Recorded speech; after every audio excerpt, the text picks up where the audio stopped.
श्री स्वामी समर्थ. नमस्कार. तुम्हा सर्वांचं आपल्या चॅनलमध्ये खूप खूप मनापासून स्वागत आहे. 15 एप्रिल 2026 वार बुधवार या दिवशी आलेली आहे श्री स्वामी समर्थ महाराजांची पुण्यतिथी. खरं तर हा दिवस आपल्याला नको होता, कारण या दिवशी महाराजांनी त्यांचा देह ठेवला होता आणि या दिवशी त्यांनी त्यांचा अवतार कार्याची समाप्ती केली आणि या दिवसाचं अवचित साधून आपण गुरुचैत्र पारायण करत असतो. पण आजच्या व्हिडिओमध्ये तुम्ही 15 एप्रिल म्हणजे स्वामी पुण्यतिथीपर्यंत तुम्हाला तुमच्या मनातील इच्छा सगळ्या पूर्ण व्हाव्या म्हणून असं स्वामी चैत्र सारामृताचं पारायण करायचं आहे. मला एक सांगायचं आहे की स्वामी चैत्र सारामृताचं पारायण असं केल्याने अनुभव येतो, तसं केल्याने अनुभव येतं असं अजिबात नाही आहे.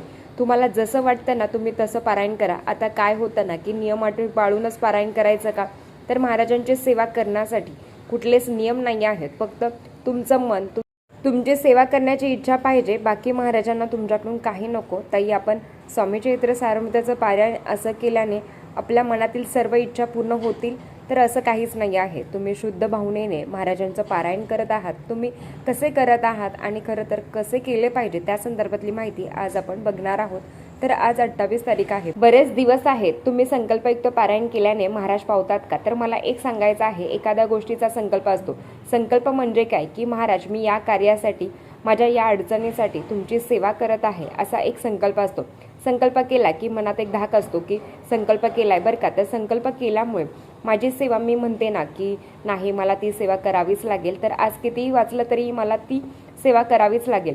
पण त्या गोष्टीमध्ये बांधून जातो आणि तो एक शब्द असतो महाराजांना दिलेला, मग तो आपण पाळत असतो.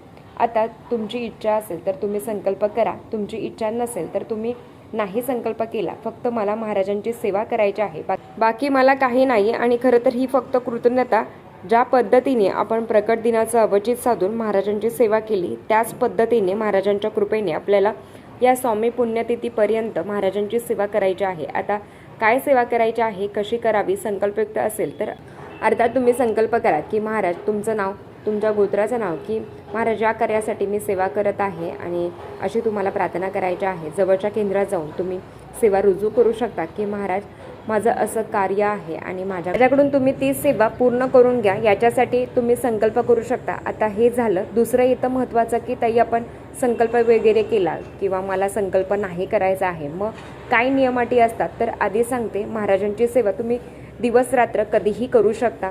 एकाच बैठकीत केल्यावर, महाराजांची सेवा केल्यावर महाराज पावतात का, तर असं अजिबात नाही आहे. खरं तर म्हणतो ना की एक मांडी पारायण, तर एकदाच बसून पारायण करायचं, ज्याला आपण एक मांडी पारायण म्हणतो. आता एक मांडी पारायण केल्यावरच महाराज पावतात का, असं अजिबात नाही आहे. तर एखादीचं लहान बाळ आहे जे अचानक उठलं तर काय करणार ती बिचारी, मग खरं तर एकाच बैठकीत पारायण करायचं असतं. पण जर तुमचं लहान बाळ आहे, कोणीतरी आलं आहे आणि घरात थोडेफार बंधनं आहेत की नाही करू शकत, आता मैत्रिणींनो, स्वामी सेवा करायला कुठलंच बंधन नाही आहे. तुम्ही जसे आहात, तुम्ही जिथे आहात, तुम्ही तिथे महाराजांची सेवा करू शकता. आता ज्यांची इच्छा असेल ना तर त्यांनी 7 पारायणाचा संकल्प करा, किंवा ज्यांचं 108 पारायण चालू आहे ना तर त्यांनी अजिबात काही नव्याने सुरुवात करायची गरज नाही. ज्यांची इच्छा आहे ना त्यांनी संकल्प करा की महाराज मी 7 पारायण करेल, मी 11 पारायण करेल, मी 21 पारायण करेल, कारण एवढ्यात होतील तुमचे 21 पारायण. जर तुमची इच्छा असेल तर तुम्ही करू शकता की 21 नाही तर मग मला नाही करायचं आहे महाराज, किती पण होतील तर ते सगळे ते तुमच्या चरणी मी रुजू करेल, या पद्धतीने तुम्ही करू शकता. आता स्वामी चरित्र सारामृत पारायण करू शकता. तर बघा, ज्यांना नाही शक्य होत ना त्यांनी 11 माळी श्री स्वामी समर्थ किंवा मग श्री स्वामी समर्थ, जय जय स्वामी समर्थ, जेव्हा तुम्ही नाम जपायला बसता, चालता बोलता उठता बसता फिरता, ते नाम जप करणं वेगळं असतं. पण इथे जर तुम्ही महाराजांच्या समोर 11 माळी, महाराज 11 माळी होईपर्यंत मी उठणार नाही, अचानक काही अडचणी आल्या तर मग ठीक आहे, तुम्ही उठून जाऊ शकता, नंतर सेवा कंटिन्यू करू शकता. पण अगदी अशाच वेळी बसा ना की जेणेकरून 20-25 मिनटं कोणीही आपल्याला डिस्टर्ब करणार नाही. शांततेत नामजप करायचं आहे की महाराज तेच म्हणतात की जो माझा नाम जप करतो ना तर त्याला मी अखंड जपत असतो. त्यांनी आपल्याला जपावं म्हणून तर हा सगळा अट्टाहास आहे. त्यांच्या सान्निध्यात आपलं आयुष्य जगावं आणि जरी थोडेसे दुःख आले, थोडेसे संकट आले, पण महाराज आपल्या सोबतीला आहेत. हा किती मोठा आनंद आहे, हा परम आनंद आहे की काहीतरी मिळावं म्हणून पारायण करायचं नाही आहे. आणि खरं तर महाराजांच्या लीला अथंग आहेत. महाराजांच्या लीला समुद्र इतक्या आहेत आणि आपल्याला कपभर सुद्धा नॉलेज नाही आहे. स्वामींचा अभ्यास, स्वामीबद्दल बोलता नाही, अरे आपण खरंच कोणी नाही आहोत, आपण तोडक्या मोडक्या भाषेमध्ये महाराजांची सेवा करतो ना, तर ते गोड मानून पण घेतात.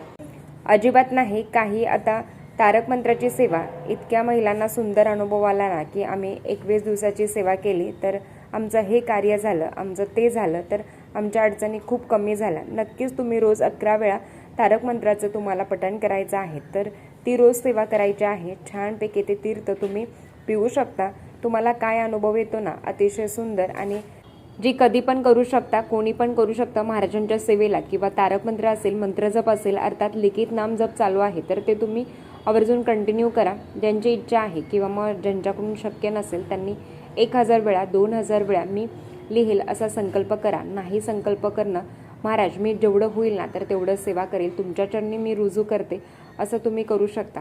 आता ताई एका दिवसात 3 पारायण करू शकते का, तर मला तर हे पटतच नाही. 3 पारायण फक्त मग ओळीवर बोट ठेवून नाही, तर स्वामी चरित्र सारामृत प्रत्येक अध्याय तुम्हाला काही ना काही शिकून जातो. प्रत्येक अध्यायाची फलश्रुती आहे. प्रत्येक अध्याय जेव्हा आपण वाचत असतो ना, तेव्हा ते नव्याने आपल्याला समजतं की महाराजांची ओढ इतकी लागते ना, की जेव्हा आपण अध्याय वाचत असतो ना, तर तेव्हा ती त्या झोनमध्ये जातो आपण, की त्यावेळी तिथे काय घडलं असेल, आणि मग अशा झोनमध्ये आपण जातो. तर जेव्हा आपण पारायण करत असतो ना, तर ओळीवर बोट ठेवण्यात अर्थ नाही आहे. त्याच पद्धतीने वाचन करत असताना आपण सगळ्यात मोठी चूक करतो. कोणती चूक करतो, तर आपल्याला आपलं मन आणि आपलं डोकं दोन्ही पण एकरूप ठेवायची सोय नसते. तर या दोघांचं पण मग कंट्रोल आपण हरवलं ना, की मग आपलं मन जातं, मग कुठेतरी फिरायलाच निघून जातं, ते घरात थांबतच नाही. घरामध्ये आपल्याच ताब्यामध्ये आपलं मन नाही आहे, तर फिरायला गेलेलं मन कसं तुम्ही परत आणणार, बरोबर? त्यामुळे बुद्धी आणि मन या दोन्हींचा पण ज्यावेळेस तुम्ही एकरूप कराल ना, तर ज्यावेळेस एकरूप होतील ना, त्यावेळेस दोन्ही एकत्र जागेवर राहतील. कारण मन चंचल आहे आणि आपलं शरीर मात्र फक्त सेवा करत असतं. शरीराने फक्त सेवा करून उपयोग नाही आहे.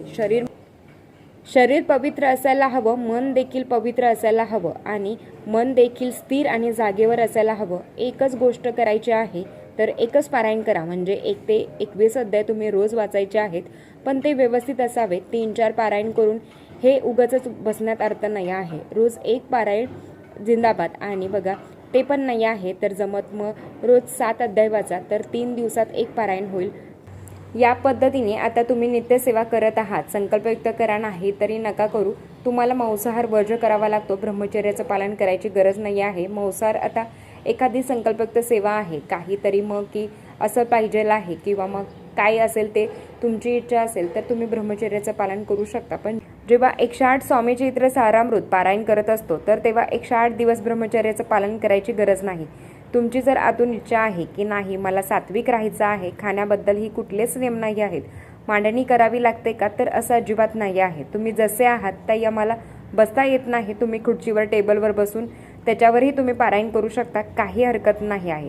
तुम्ही करताय ना, हे खूप महत्त्वाचं आहे. परफेक्ट एक मांडणी पारायण केल्यावरच महाराज पावतात का, असं खरंच नाही आहे. 108 पारायण केल्यावरच महाराज पावतात का, असं सुद्धा नाही आहे. तोपर्यंत माझा भोग संपत नाही, तोपर्यंत महाराज काही मला पावत नाहीत. महाराज नेहमी म्हणायचे की तुझा हा भोग तुला भोगायचाच आहे. त्याची तीव्रता मात्र नक्की कमी होते. आणि अर्थात एक तरी स्वामी सेवेकरी जोडा, ज्याला महाराजांची गरज आहे, त्याला महाराजांची गोडी लावावी आणि त्यांच्या चरणांजवळ आणून ठेवा. बाकी त्याचे कर्म आणि तो. आता आपल्याला खूप अशी गोडी लागलेली आहे की गुरुचरित्र पारायण करायची. महिलांनो, त्याच्याबरोबर स्वामी सेवा म्हणजे या 8-10 दिवसांमध्ये इतकी स्वामी प्रकट दिनाच्या निमित्ताने महाराजांनी करता करविता आहेत. त्यांनी खूप लोकांकडून सेवा करून घेतली आणि खूप छान अनुभव आला. त्याच पद्धतीने आताही जास्तीत जास्त सेवा करा. आणि खरं तर नेहमी सांगते की आपला भूतकाळ कसा होता, आपला वर्तमान कसा आहे, जर एवढा चांगला आहे ना, तर मग आपला भविष्यकाळ डेफिनेटली चांगला असेल. ही कृतज्ञता, फक्त आभार,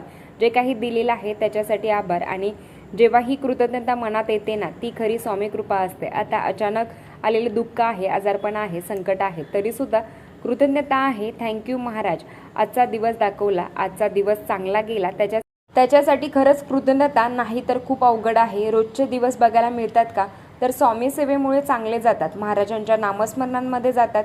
तर हे बघायला खूप छान वाटतं आणि एक मनात समाधान आहे की चांगलं आहे. दुसऱ्यांचं जेव्हा आपण दुःख ऐकतो, बघतो, अशा वेळेस खरंच म्हणजेच महाराज आयुष्यामध्ये हे दुःख नाही आहेत. खरं सांगते की ही खरी स्वामी कृपा आहे आणि हे प्रत्येकाला अनुभवायला मिळेल, हीच महाराजांच्या चरणी प्रार्थना करते. आजचा व्हिडिओ इथेच थांबवते. आवडला असेल तर लाईक, शेअर, सबस्क्राईब परत भेटूया अशाच नवीन व्हिडिओसोबत. तोपर्यंत धन्यवाद. श्री स्वामी समर्थ.